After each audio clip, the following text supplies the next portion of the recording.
یہ داستان ہے اس زمین کی جو کبھی جنت تھی لیکن اب صرف زخموں اور تباہی کی مثال ہے۔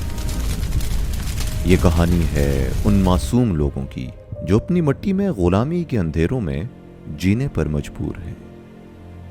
26 اکتوبر 1947 جب دنیا نئے صبح کا انتظار کر رہی تھی، کشمیر ایک نئی غلامی کا شکار بنا۔ بھارتی فوج نے کشمیر پر اپنا قبضہ جمایا، مظاہرے ہوئے، مزید ظلم ہوا اور مزید شہادتیں ہوئیں۔ پھر کشمیریوں کا غصہ ٹھنڈا کرنے کے لیے بھارتی وزیر اعظم نہرو نے ریڈیو پر اناؤنس کیا کہ کشمیریوں کو اپنے مستقبل کا فیصلہ کرنے کی اجازت دی جائے گی۔ مگر وہ وعدہ ہی کیا جو وفا ہو جائے، خاص کر اگر وعدہ کرنے والا ایک بھارتی ہو۔ لوگوں کا غصہ ٹھنڈا کرنے کے لیے آرٹیکل 370 کا خواب دکھایا گیا جو کشمیریوں کو اپنے حقوق اور خود مختاری کا وعدہ کرتا تھا۔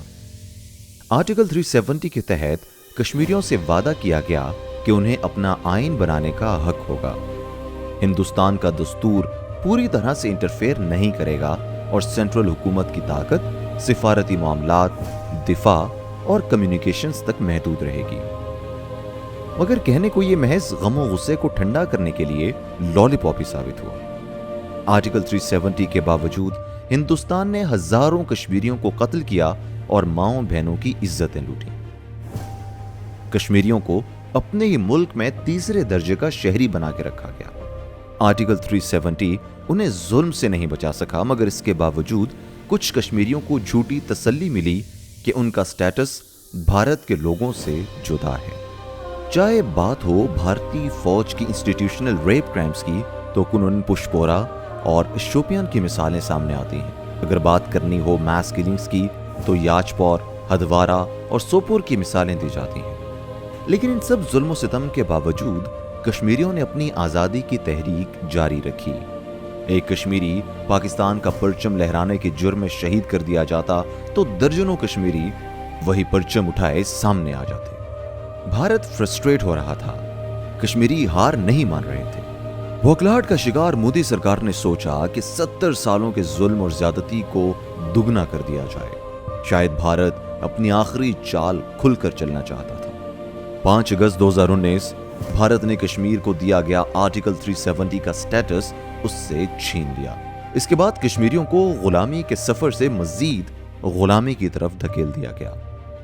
887 لوگ اپنی جان سے ہاتھ دھو بیٹھے، 2430 لوگوں کو بدترین ٹارچر کا نشانہ بنایا گیا، 24,688 بے گناہ لوگوں کو قید کیا گیا، 1,119 گھروں کو جلا دیا گیا، 68 عورتیں اپنے شوہر کھو بیٹھیں اور 185 بچے اپنے والدین سے محروم ہو گئے، 133 خواتین کی عزت لوٹی گئی۔ آرٹیکل 370 کے ختم ہونے کے بعد ہندوستان نے کشمیر میں غیر مقامی لوگوں کو بسانے کا راستہ کھول دیا۔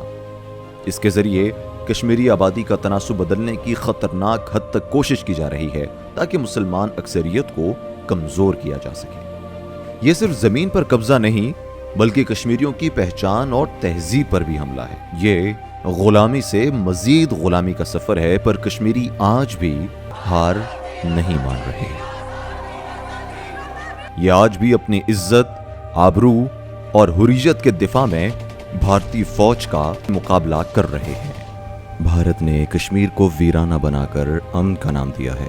5 اگست 2019 کے بعد یہ غلامی سے مزید غلامی کا سفر صرف کشمیریوں کے لیے نہیں بلکہ پورے بر صغیر کے لیے ایک کالا باب ہے۔ یہ ویرانی کے اندھیروں میں ڈوبتی ہوئی انسانیت کی کہانی ہے۔ آرٹیکل 370 کا خاتمہ غلامی کی زنجیر میں ایک اور کڑی ہے۔